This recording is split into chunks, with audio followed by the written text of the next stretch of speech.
Shyam Sunder is the lead investigator for the NIST analysis of the collapse of World Trade Center Building 7. In the technical briefing on August 26th, Dr. Sunder clearly explained why freefall for World Trade Center 7 was impossible. The analysis showed there's a difference in time between a freefall time. A freefall time would be an object that has no structural components below it. And that is not at all unusual because there was structural resistance that was provided in this particular case.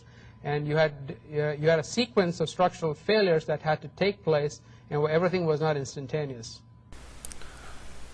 That was before they were forced to acknowledge that freefall actually occurred. Once they acknowledged freefall, they claimed without elaboration that their new analysis was consistent with the results of the global collapse analysis. I'm not making this up. This is their own words. Freefall time would be an object that has no structural components below it. Sunder's original remarks make sense under the assumption of a natural collapse. Anything at an elevated height has gravitational potential energy. If it falls and none of the energy is used for other things along the way, all of that energy is converted into kinetic energy, the energy of motion, and we call it free fall. If any of the energy is used for other purposes, there will be less kinetic energy, so the fall will be slower. In the case of a falling building, the only way it can go into free fall is if an external force removes the supporting structure. None of the gravitational potential energy of the building is available for this purpose, or it would slow the fall of the building. The fact of free fall by itself is strong evidence of explosive demolition, but the evidence is even stronger than that. My original analysis looks like this. I have since confirmed my measurement using a different software package. Both of these graphs plot velocity versus time. A straight line indicates constant acceleration, and the slope of the line indicates the rate of acceleration. What is particularly striking is the suddenness of onset of freefall. The acceleration doesn't build up gradually. The graph simply turns a corner. The building went from full support to zero support instantly. NIST's graph is upside down relative to mine, but that's really not an issue. Their data is almost the same. What is dramatically different is the curve they superimpose on the data. This curve has no physical significance whatsoever. It is merely a hypothetical interpretation of the data. It is literally the mathematical equivalent of laying a wet noodle on the graph and nudging it around until it fits the data. The straight part fits the data reasonably well. What is totally misleading are the gradual transitions into and out of freefall. The raw data speaks for itself. One moment the building is holding, the next moment it lets go and is in complete freefall. The onset of freefall was not only sudden, it extended across the whole width of the building. My measurement of the acceleration of the building was based on the northwest corner. This recent measurement confirming freefall was based on a point midway along the roofline. The fact that the roof stayed level shows the building was in freefall across the entire width. The collapse we see cannot be due to a column failure or a few column failures or a sequence of column failures. All 24 interior columns and 58 perimeter columns had to have been removed over the span of 8 floors low in the building simultaneously to within a small fraction of a second, and in such a way that the top half of the building remains intact and uncrumpled. Let's come back to NIST's acceptance of freefall. Here is their exact wording. Quote, "The 3 stages of collapse progression described above are consistent with the results of the global collapse analysis discussed in Chapter 12 of NIST NC Star 1-9. Unquote. In other words, they're giving the appearance of claiming freefall is okay, but actually it's the 5.4 second duration of their 3-stage analysis that matches their model. But we saw in Part 2 of this video series that the 5.4 seconds depends on an artificially early start time, which has no valid observational basis. Without the 5.4 second fig leaf, they are left with freefall and nothing more.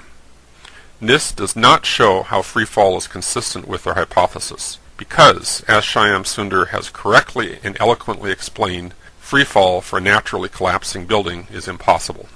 This brings us to their computer model.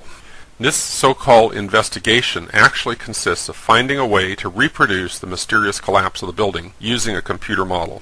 The assumption is that if the computer model can be made to reproduce the observed collapse pattern, That must be how it happened. The problem is, if something unexpected was going on, like explosives for instance, you're not going to discover it in the computer model. For that, you need to look at the actual evidence. So why not examine the steel directly? Oh yes, there isn't any. At least there isn't any after it was hauled away to Asia and melted down. NIST's investigation has been compared to conducting an autopsy without the corpse. As of 2005, NIST reported having only 236 pieces of steel from the World Trade Center complex, none of them unambiguously identified as being from World Trade Center 7. We've all watched CSI. Anyone serious about solving a crime knows the importance of physical evidence. Yet here the crime scene was scrubbed, the evidence was destroyed, and the investigation was delayed for years. Destroying a crime scene is itself a criminal act. Destroying the steel has absolutely no justification except to cover up the cause of the collapse. So even if we knew nothing else about the events of that day, we can see immediately there was a cover-up. Knowing there was a cover-up is a strong indication there was a crime someone wanted covered up. Any investigation that does not acknowledge this basic fact is not really an investigation. It's an extension of the cover-up. NIST claims their computer model can account for the observed phenomena. So let's look at NIST's model. Except we can't. The software they use to do the modeling is available, but their model actually consists of all the numbers and measurements and assumptions, together with any tweaks to the system they might have used to get it to come out the way they wanted. If that information were released, their results could be checked by anyone with the appropriate skills and software tools. But NIST has not released the numbers. All we've been shown are some of the selected animated outputs they were able to get their model to produce. Is their model realistic? We don't know. Some models are chaotic in the mathematical sense. In other words, tiny variations in the inputs might result in wildly different outcomes. Is NIST's model stable or chaotic? Realistic or contrived? Honest or fraudulent? We don't know. We can't know without independent testing. The very process of running the model until it produces the kind of result you're looking for is called selection bias. If you think about it, NIST's methodology is explicitly based on selection bias. Even if you could show what might have happened, it doesn't show what actually did happen. The very fact that NIST has not released their model strongly suggests they don't want their results checked. In other words, their results are intended to be taken strictly on faith. If NIST has not released their modeling data and their assumptions, they have really not released their report. And the fact that this is their final report indicates they do not intend to do so. Therefore, on the face of it, their report is little more than a fancy, expensive cover-up. One fact we do know about NIST's model is it does not allow for freefall. The best they could do is 5.4 seconds for the building to crumple down through 18 floors. Crumpling absorbs energy, and that makes freefall impossible. There is nothing in the models we have been shown that even resemble a three-stage collapse with a freefall component. After all, as Shyam Sundar put it himself, freefall happens only when there are no structural components below the falling section of the building. Any natural scenario is going to involve a progression of failures, and these don't happen instantaneously. So, in the end, we come back to where we were in the beginning. On first impression, we were looking at a classic controlled demolition. NIST claimed to have found a way it could have happened naturally, but in fact they failed.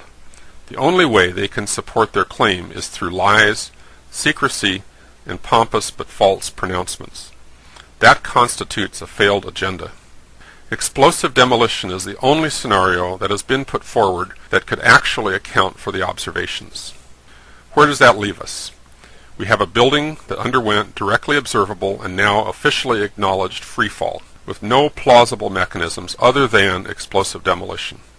We have an official investigation by a government agency that has fraudulently manipulated data, has refused to even consider existing physical evidence that explosives were used. They have wrapped themselves and their data in secrecy and offered up pronouncements as conclusions to be taken on faith. The NIST investigation is a fraud and a farce. We need a new, fully empowered, truly independent, and open investigation.